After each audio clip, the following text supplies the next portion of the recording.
Hello, my co-host and I, the lovely Sunshine, who you may or may not be able to see right now because I think I only saw the tops of her ears when I turned the camera on, are here to tell you about our book review for The Twisted Ones by Kingfisher. This was our October book club pick. I'm noticing now where she's sitting, I can't actually see my notes. Let's start off with what is the plot slash summary of what the book is about. The Twisted Ones is following Mouse as she has been requested slash recruited to go clean out her deceased grandmother's house. It's been about a year, I believe, since the grandma died, and her father just hasn't been able to because he is actually quite up there in age himself.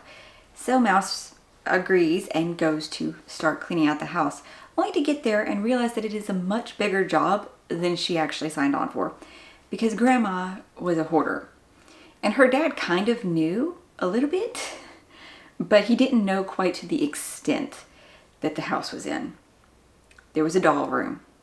Some of the rooms though weren't quite that bad, as like her grandfather's bedroom slash study, where she finds a journal. And her editorial brain kicks in while she was reading it, and instead of just throwing it away, she actually keeps it and starts to finish the journal, as it seems to be just the delusions of an older man, as maybe dementia is setting in, only to slowly see that the woods around the house are becoming a bit more unsettling, and the things that she thought was just his delusions might not be that unreal. As things start to escalate though, the journal becomes something that she's trying to go to find answers. And there's not much more you could say there. There is, though, this setting that we can talk about, which plays a big part in the vibes of the book. I wouldn't say that anything is too overly described, but it still gives a very mild atmospheric tone. This book takes place in the North Carolina backcountry somewhat. It's a smaller town in general, but where her grandmother's house is more set in the woods. It is on a property that is surrounded by woods. The closest neighbors is a little bit of a walk and kind of across the road. It's described as a hippie sort of commune, which we will get to with one of the characters later. But just this isolated environment, and the woods don't even feel as alive as some places would. So it really leans into this creepy vibe. Then there's the house itself. It is the house of a hoarder. So there are piles of stuff. It is just oppressive feeling to be in this house. As I said, the doll room. The doll room is described exceptionally creepy because these are porcelain dolls. And I don't even find them creepy. It's just the way her grandmother arranged some of these things. Now that it feels like that was on purpose. And this is going to freak people out who walk in this room. So I'm going to do this. Which the grandma is described as being very unpleasant and rude and just mean-spirited, which does not go in the setting thing. Then there is this other location, which I won't talk about because spoilers, but that was a very dark and very, very unsettling described. It gives you the things crawling on your skin sort of feeling as it talks about some of the things there. We'll move on though to our characters. This might be a shorter review. I'll just speed through this. The main character, and really the only one you will see from though, is Mouse, or Melissa. It never really explained why her name is Mouse, and she doesn't introduce herself even that much, and since this is from her point of view, kind of, you're not hearing her name that much either. She, though, is an editor. She maybe is freelance. It doesn't really explain that, though. It does seem like she kind of works from home. She agreed to go clean the house and when she was kind of between assignments, so she isn't having to focus on her work as much because her grandmother doesn't have internet, though she will go into town in the coffee shop and she'll check her emails, because also there's this weird thing with her phone. We're talking about the character, though, not any of that. Mouse herself, though, she seems like a very well-rounded person, I suppose. I don't know. That's not the right phrase. She seems stable mentally, and very relatable. The way it was written, it was just, she was very relatable. This is a story though where she is relating the events that happened to you in a written sort of form, and thus she has her own interjections of thoughts of, well, if it wasn't for Bongo, we probably wouldn't have lived. Her relatability though really comes in when she's talking to herself in this house where it's slightly unsettling and very quiet. And so she's talking to herself, and that's just like, yes, I see that. I see the need to do that. And one of the things that was written very early on is that she is relating this to you. I want to read the quote. Excuse me, Sunshine. I must see it to actually say it right. I wish I knew if there was some reason to write all this down, if including every little detail will make for a better exorcism of the events from my mind, or if I'm just stalling to avoid getting to the hard parts. And I felt that. Like the need to babble to yourself because you're nervous, or the need that you write extra little details down that aren't maybe necessary. I feel like I do that a lot when I write things, and then I have to go back and make sure to edit myself and not sound too stupid. And like, even though she seems like a pretty confident person maybe in general life and mentally stable, put together, I feel more relatable for her having done things like this. Also, being raised by her aunt, that her aunt was a botanist, it makes Mouse spout off random facts about trees when she starts to get nervous or stressed, and the things that are happening is like her mind is trying so hard to focus on normal facts when everything is going nuts. On to our two honorable mention characters though, because yes, one of them would be Foxy from the hippie commune that was next door to her grandmother's. She is a much older lady as well. However, her introduction was just amazing. That was the best character introduction I think ever. It had me cracking up. And Foxy is very strong, and she thinks things through, and definitely the type of person that I want to have in an emergency. And so brave.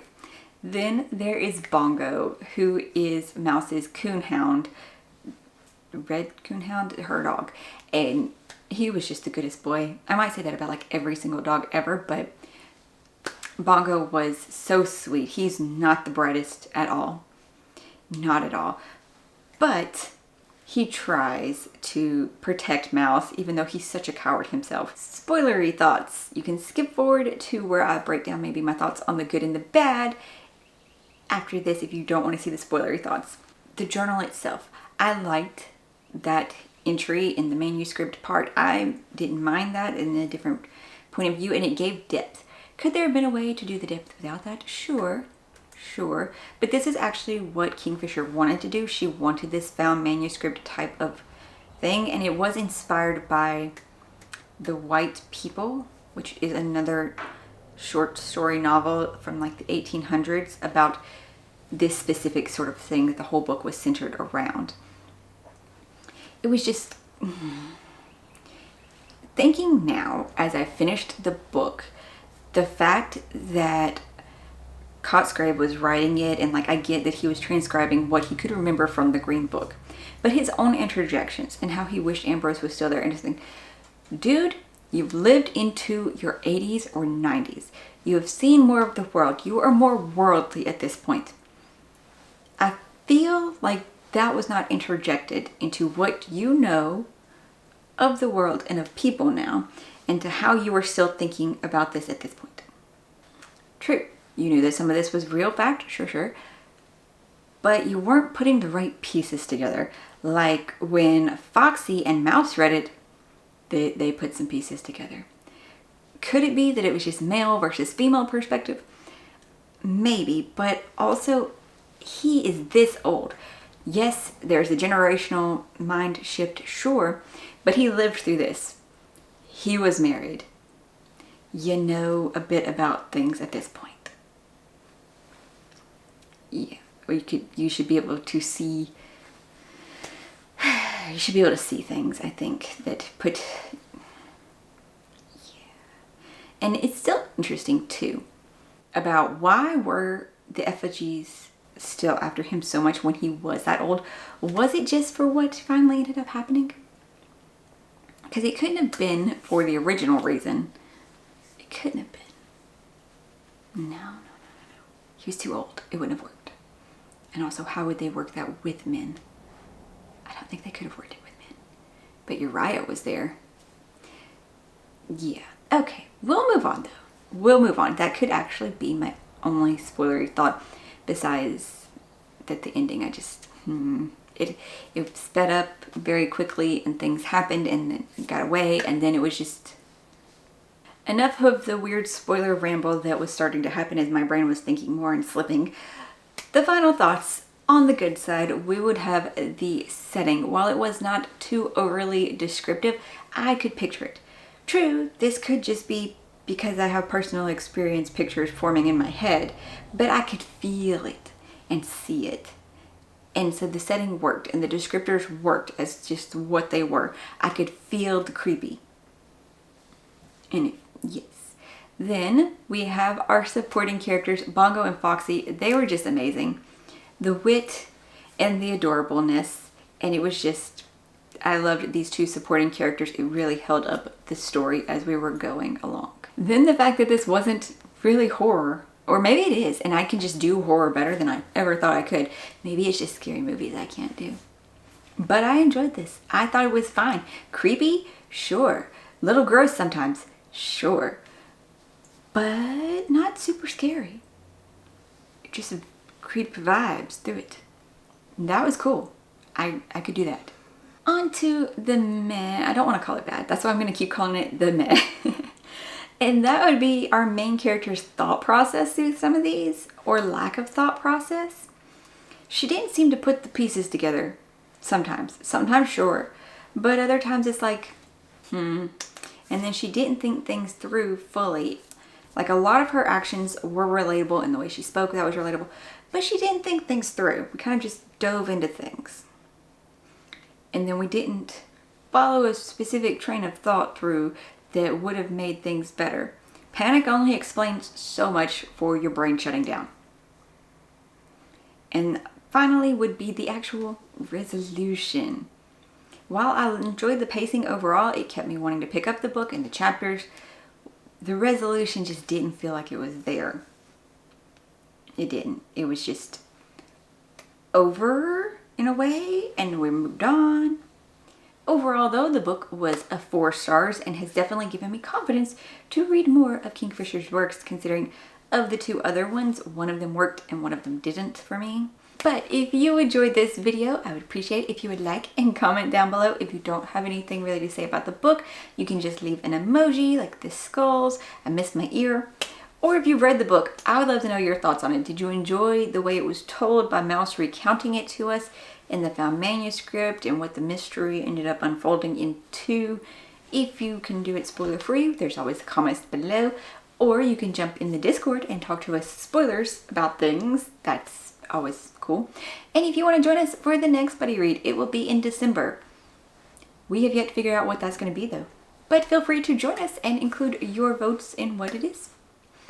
I hope you're having an awesome day. You would like to subscribe and come back for more videos. I also hope you're finding something awesome to read today. I'll see you in the next one.